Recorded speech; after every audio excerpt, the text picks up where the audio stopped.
the facts. Thank you for this opportunity. Jai Hind.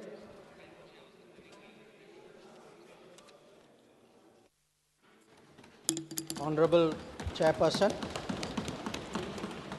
I rise to apprise this august House of the foreign policy dimension of our response to the Pahalgam terrorist attack, going into the preparations for Operation Sindoor and how foreign policy was handled during Operation Sindoor. As all the honorable members would appreciate, it was important to send a clear, strong, and resolute message after the Pahalgam attack. Our red lines had been crossed, and we had to make it very apparent that there would be serious consequences. As a result, the first step which was taken was that a meeting of the Cabinet Committee of Security took place on the 23rd of April, and that meeting decided that one, the Indus Waters Treaty of 1960 will be held in abeyance with immediate effect until Pakistan credibly and irrevocably abjures its support for cross-border terrorism. Two, the integrated checkpost Atari would be closed with immediate effect. Three, Pakistani nationals who are traveling under SARC visa exemption scheme will no longer be allowed to do that. Four, the defense, naval and air advisors of the Pakistani High Commission would be declared persona non grata. And five, the overall strength of the High Commission would be brought down to 30 from the number of 55. It was very clear, Honorable Speaker, sir, that after this first set of steps approved by the Cabinet Committee on Security, that India's response to the Pahalgam attack will not stop there. Our task, from a diplomatic perspective, from a foreign policy approach, was to shape the global understanding of the Pahalgam attack. What we tried to do was to bring out to the international community Pakistan's long-standing use of cross-border terrorism. We highlighted the history of terrorism in Pakistan and how this particular attack was meant to target the economy of Jammu and Kashmir and to sow communal discord among the people of India. Our messages were two. One, zero tolerance of terrorism, and two, the right to defend our people against terrorism. So all the interactions we did, the diplomatic briefings, we called all the embassies for briefings. We interacted with the media. All of this was aimed at these two objectives: zero tolerance of terrorism and the right to defend ourselves, right to defend the people of India against cross-border terrorism. Now, the focus for our diplomacy was understandably the UN Security Council. And Honorable Speaker, sir, the challenge for us was that at this particular point, Pakistan is a member of the Security Council. We are not. So we had to achieve our objectives in a Security Council where Pakistan is a member. Now, our goals in the Security Council were two.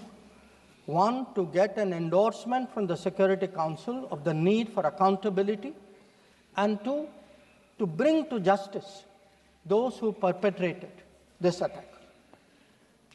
And I am glad to say, Speaker, sir, and I hope that this is appreciated and recognized by the House. If you look at the Security Council statement of 25 April, the members of the Security Council condemned in the strongest terms the terrorist attack. They affirmed terrorism in all its forms and manifestations constitute one of the most serious threats to international peace and security. And most important, the Council underlined the need to hold the perpetrators, organizers, financiers, and sponsors of this reprehensible act of terrorism accountable and bring them to justice.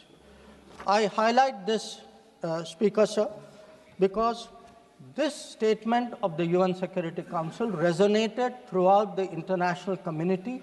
So when many honorable members asked today, where was the world on Pahalgam? I think the answer is there. The answer is there in a Security Council statement which says hold them accountable, bring them to justice, and that is exactly what we did through Operation Sindoor. Now, I also want, Honorable Speaker, sir, through you, to bring to the attention of the House a very interesting development pertaining to the TRF, the Resistance Front. When the Security Council was debating this on the 25th of April, and TRF had twice claimed responsibility for the Pahalgam attack, Pakistan defended the TRF. Pakistan tried to get any mention of TRF excluded, and in fact, the Pakistani foreign minister told his parliament that this is a great diplomatic achievement. Now, I mention it because today, again, thanks to our diplomacy, the TRF has been designated as a global terrorist organization by the US government, and the same Pakistani foreign minister who took so much pride saying, I defended the TRF, says, well, now if the US has done this, we accept it. So that is where the Security Council issue stood. If I could then, sir, move on to the diplomacy from 25th of April till the commencement of Operation Sindoor. During this period, there were obviously a number of phone calls, a number of conversations. At my level, there were 27 calls. At Prime Minister, I think almost 20 calls. About 35, 40 letters of support came in. And what we tried to do was to create a narrative, prepare the diplomacy for the launch of Operation Sindoor. And the result of that diplomacy, Honorable Speaker, sir, there are 193 nations of the members of the United Nations. 193. Only 3, apart from Pakistan, opposed Operation Sindoor. Only 3. If you look through this period, and I would be very happy to share with the House the exact positions of various governments, overwhelmingly, there was recognition that terrorism is unacceptable, that a country which has been attacked has a right to defend itself, and that India was doing exactly that. Now, when Operation Sindoor was launched, we spelled out our objectives. There was a statement, Honorable Raksha Mantri ji referred to it in his statement, where we put out for the benefit of our own people, for the international community, that Operation Sindoor was hitting the terrorist infrastructure in Pakistan and Pakistan-occupied Jammu and Kashmir, from where terrorist attacks had been planned and launched. We highlighted that 9 sites had been targeted, and we said that our actions are focused, measured, and non-escalatory in nature. And we were living up to the commitment that those responsible for this attack will be held accountable. This was the commitment which was endorsed by the UN Security Council, thanks to our diplomacy. It was a commitment made by the Prime Minister to the people of India that we would hit those symbols, those sites, those planning places. So today, when I hear many questions from across the aisle, I want to say, which one of you imagined that Bhavalpur and Muridke would be brought down the way it was? Which one of you thought? When did you even think of it during your tenure? Did it even cross your mind? In fact, on the contrary, you ruled it out after 26/11. So I think our objectives are very clear. We wanted to send a message to the terrorists. We wanted to send a message to Pakistan that do not continue this support for terrorism. And I think on the morning of 7th of May, that message went home loud and clear. Now, sir, during this period, there was when the operations were on, when the conflict, when the activities were on, operation is still continuing. A number of countries, number of their leaders, ministers, others called up. And they called up because people wanted to know what is happening. People wanted to know what is the thinking of India. People wanted to understand what we are doing. And I would like to share with the House, sir, through you, to everybody, we gave a common message. The common message was India is exercising its right to defend itself against terrorism. Number two, the targets which were hit on the 7th of May are known terrorist headquarters and infrastructure. Number three, there will be no mediation. Anything between us and Pakistan is bilateral. Number four, we will never bow down to nuclear blackmail. Number five, we are responding to Pakistani military attacks because after Operation Sindoor was launched, they had started targeting our military facilities.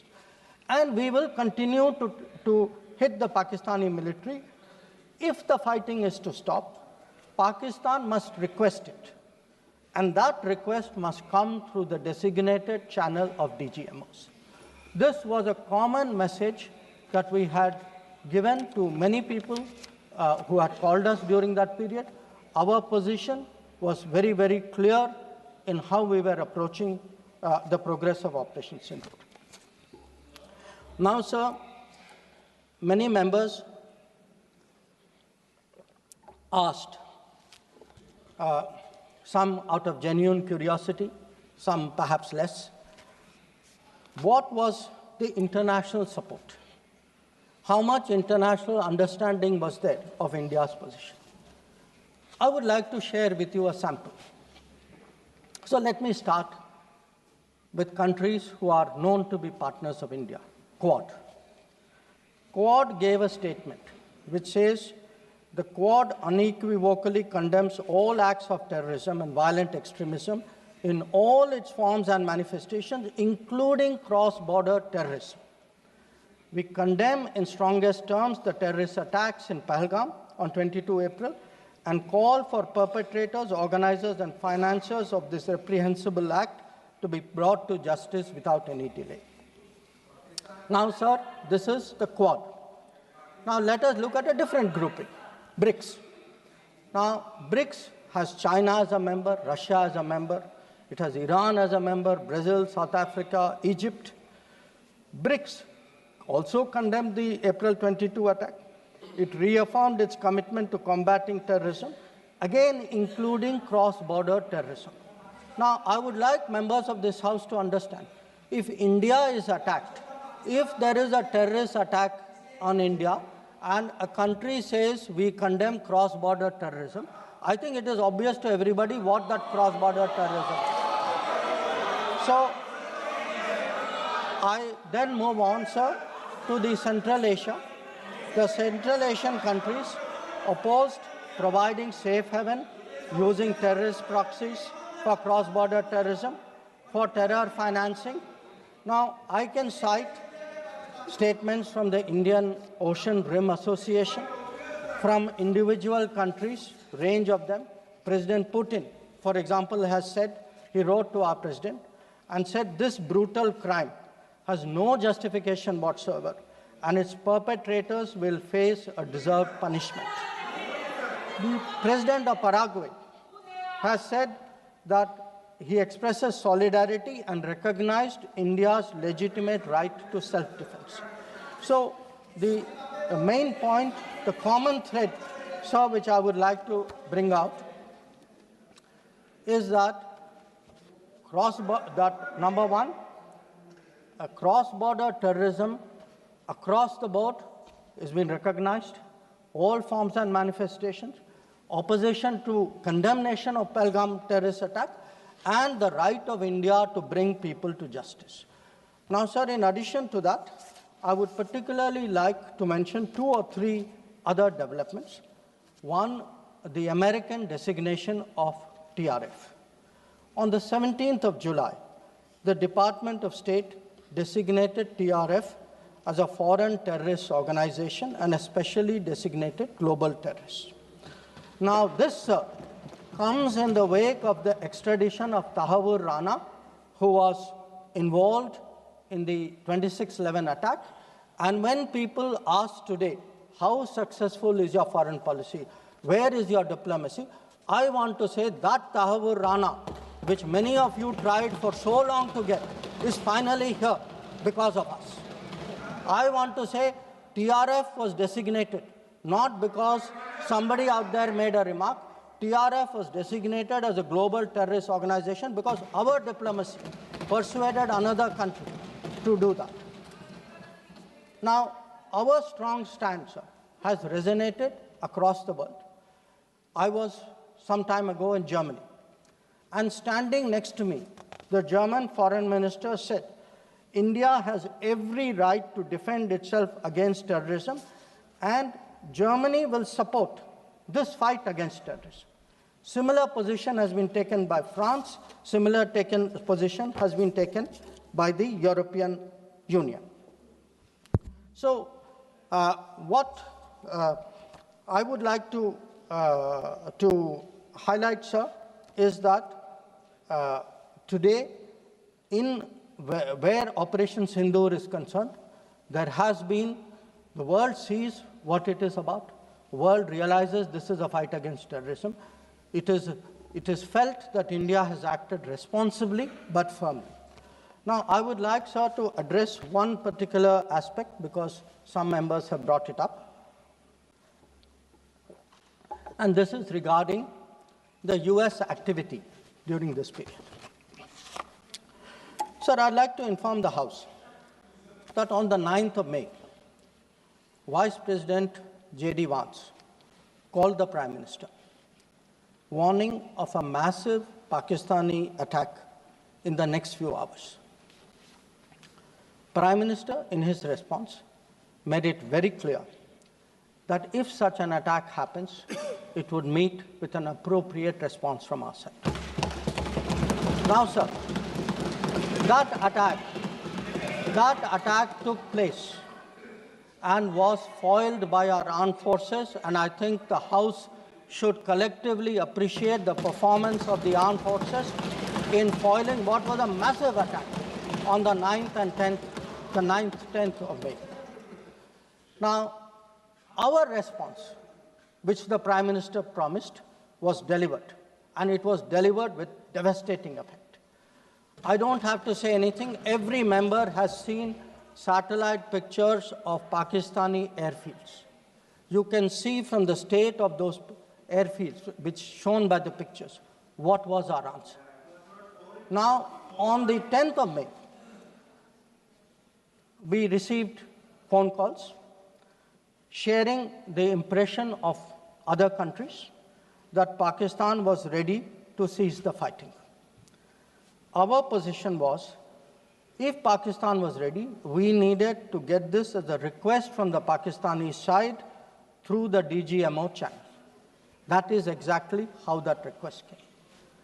Now, I want to make two things very clear, sir. One, at no stage in any conversation with the United States was there any linkage with trade and what was going on. Secondly, there was, please listen. Secondly, there was no call between the Prime Minister and President Trump from the 22nd of April, when President Trump called up to convey his sympathy, and the 17th of June, when he called up Prime Minister in Canada to explain why he could not meet. So I would again, मैं इसको दोहराता हूँ, 22 अप्रैल से 17 जून तक। माननीय अध्यक्ष जी, मेरी एक बात की आपत्ति है, भारत देश का शपथ लिया हुआ विदेश मंत्री यहाँ स्टेटमेंट कर रहा है, उस पर भरोसा नहीं है, उनको किसी और देश पर भरोसा है। मैं समझ सकता हूं उनकी पार्टी में विदेश का महत्व क्या है, मगर इसका मतलब ये तो नहीं है पार्टी की सारी चीजें यहां सदन में आकर थोपे। भारत के विदेश मंत्री पर भरोसा नहीं करोगे? ओथ लिया हुआ व्यक्ति यहां पर बोल रहा है, ही इज रिस्पॉन्सिबल। माननीय अध्यक्ष जी, इसीलिए ये वहां बैठे हैं और 20 साल तक वहीं बैठने वाले हैं।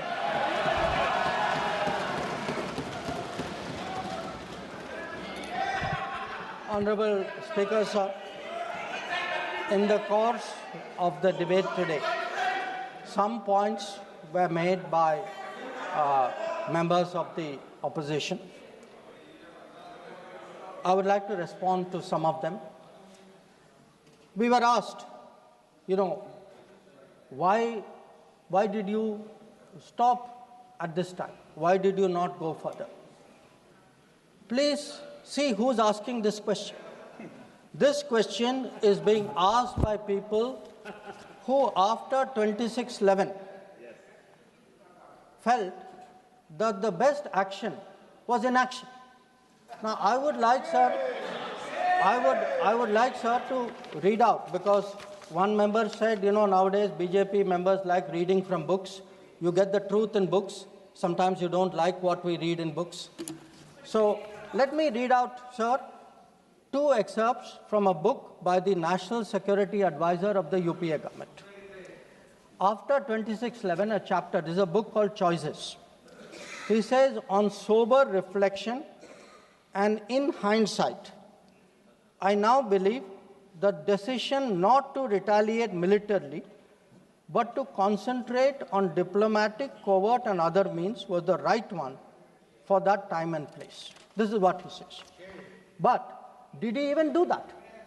Because 26/11 happened in November of 2008. What was the reaction?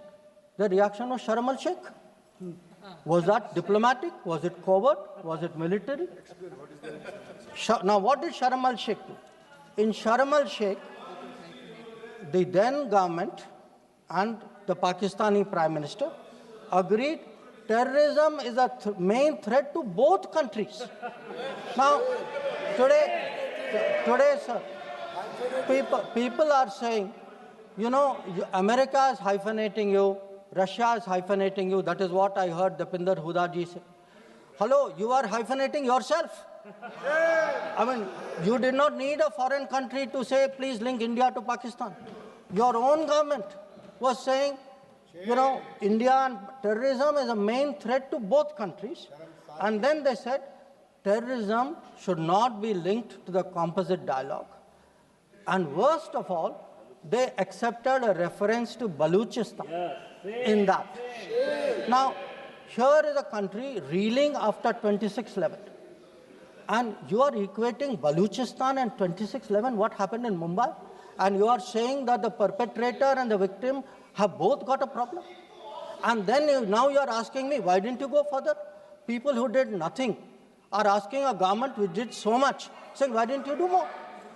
Now, you might think, sir, that this is a one-off, but this is a habit, because this is the thinking in that part of the House. Some years ago, there was, if you remember, sir, the Mumbai train bombing.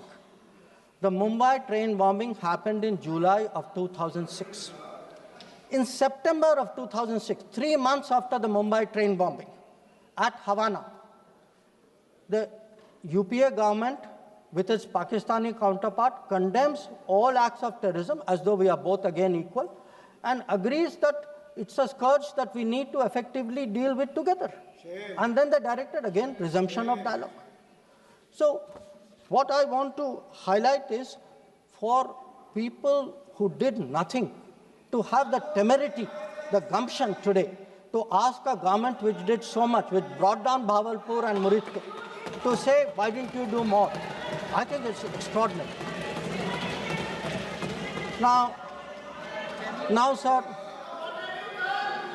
we also heard from one of the early speakers saying we are now facing a two-front, and that the leader of opposition has been warning us about two-front.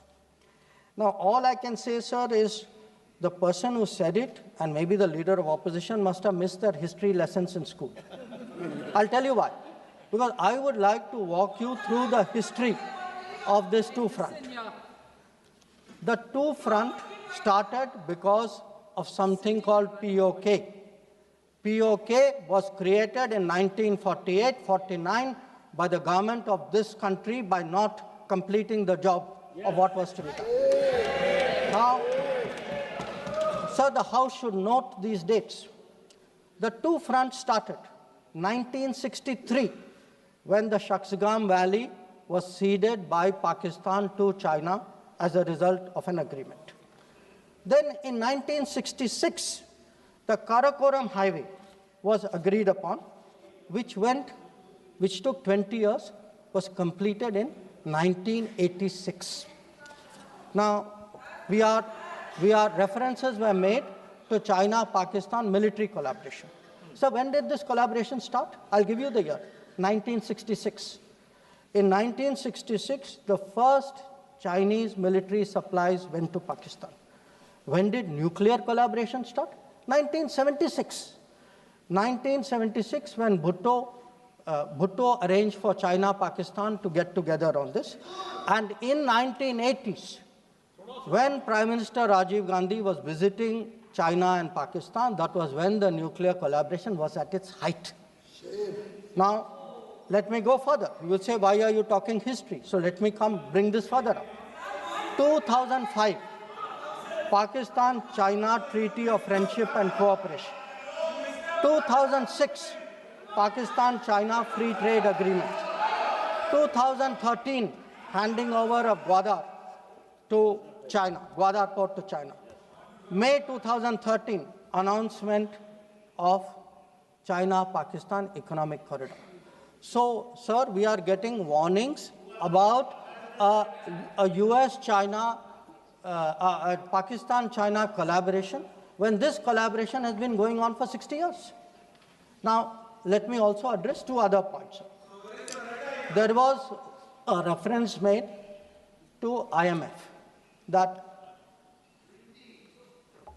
why did you not stop? Why did you not stop? आपने सवाल उठाया तो जवाब भी सुनना पड़ेगा.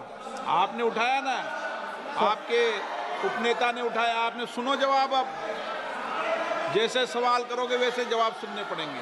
Sir, the IMF loan which was given was approved in September 2024. It was an extended fund facility of $7 billion. Now, sir, the House should know, Pakistan is a serial borrower from the IMF. I think 16 or 17 times they have taken IMF package. Now, very interesting comparison, sir.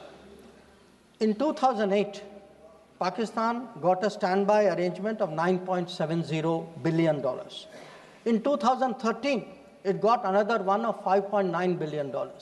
So the very people who are concerned today at a 7 billion package should remember a 15 billion package went through for Pakistan during that tenure. Now, reference was made, sir, to FATF. I want to say the longest period that Pakistan has been under FATF grey list has been under the tenure of the Modi government. During the Modi government, from 2018 to 2022, 1,576 days, Pakistan was in the grey list. Yes, they were in the grey list earlier also. I am not denying that. It was for a shorter period. But I again want the House to appreciate that the FATF meeting in May 2025 has kept Pakistan in the enhanced follow-up category, recognizing that the compliance of Pakistan is only partial. Now, sir, so much for Pakistan. Some members also raised issues pertaining to China. So I would like to spend a few minutes on that.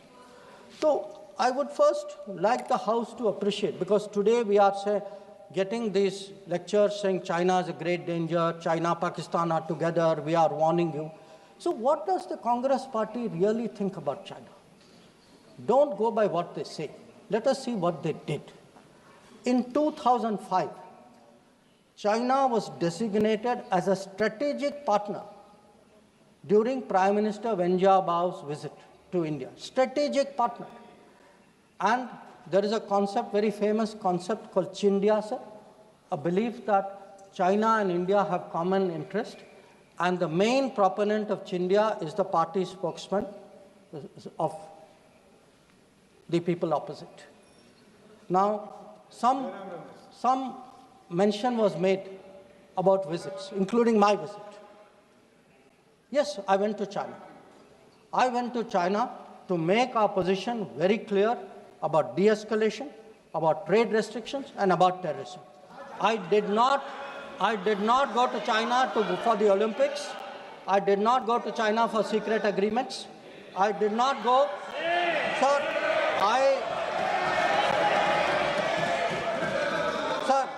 So the House should know that people were watching Olympics when China was issuing stapled visas for people from Arunachal Pradesh and Jammu and Kashmir. This is the reality of China. Now, let me really tell you, sir, how is the relationship with China. Some years ago,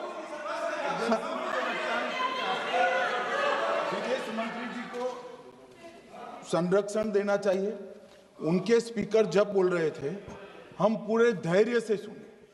मैं बताऊंगा कितनी असत्य बातें बोली गई कल, परंतु फिर भी असत्य को भी हम हलाहल समझकर पी गए। अब ये सत्य भी नहीं सुन पाते हैं। माननीय अध्यक्ष, मुझे लगता है आपको प्रोटेक्शन देना चाहिए।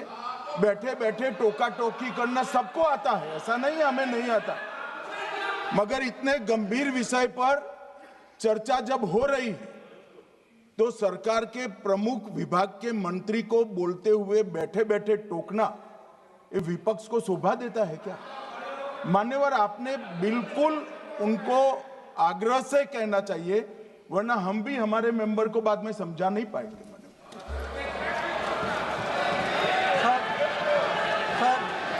We heard today a lot about what was supposed to be the thinking. बैठिए, आपको इजाजत नहीं, बैठिए।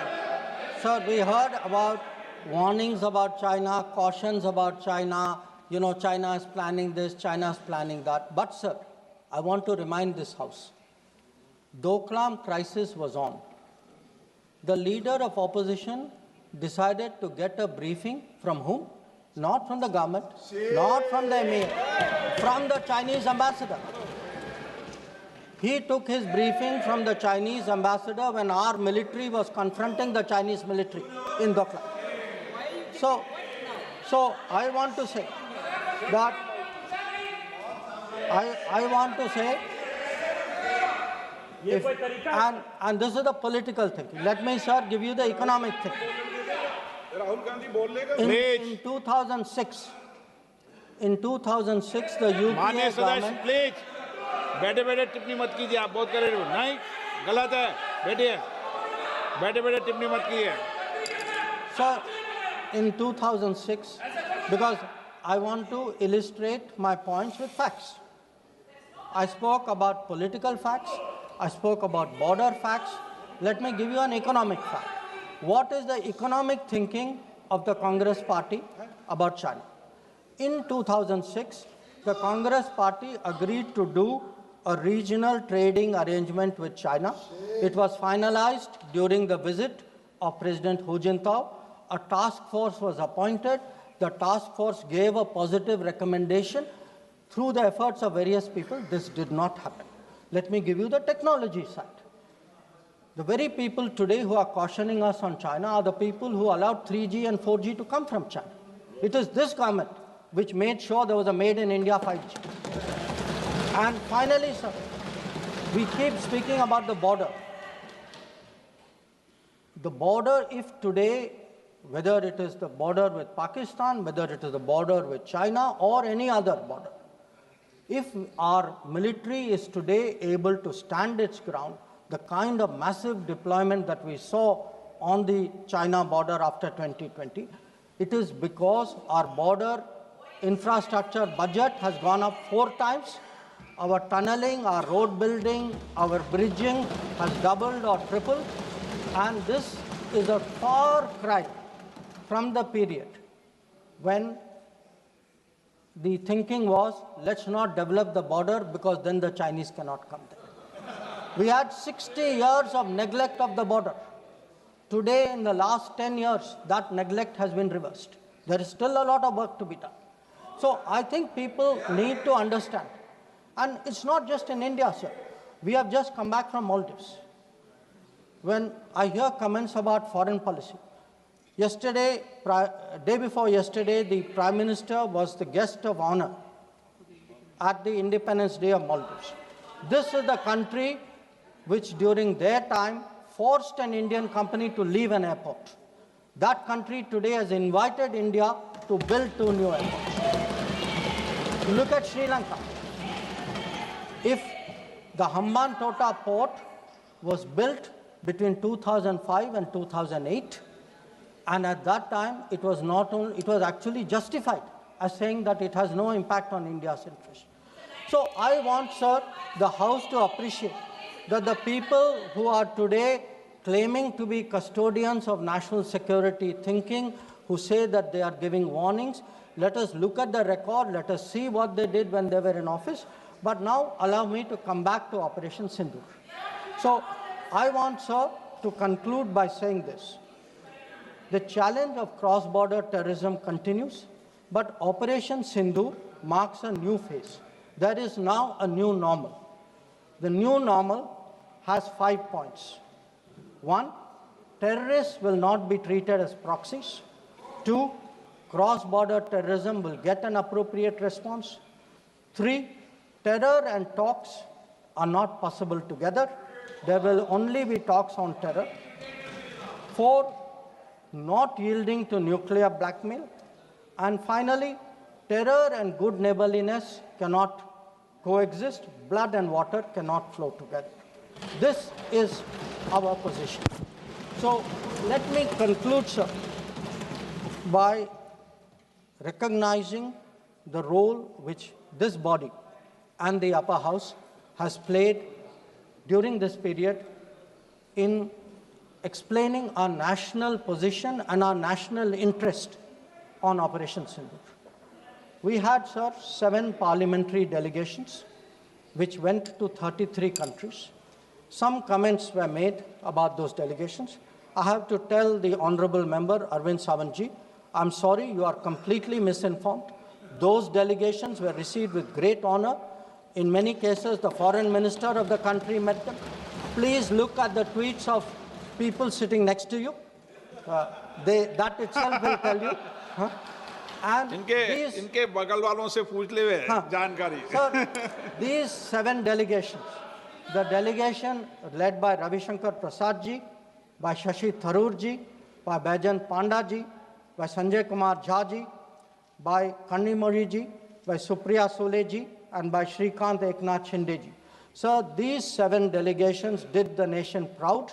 They across the board, and every member, members of opposition, members of the government, public-spirited citizens, retired diplomats, they were able to explain to the whole world our posture of zero tolerance against terrorism. So I would like, sir, to end my remarks with the hope that on an issue as important as this struggle against terrorism, we can only succeed in ensuring zero tolerance against terrorism if we have a united voice in this country against terrorism. There must not be any division of opinion on this matter. The way the parliamentary delegations behaved abroad, I hope the same solidarity will permeate the proceedings of the House. I thank you.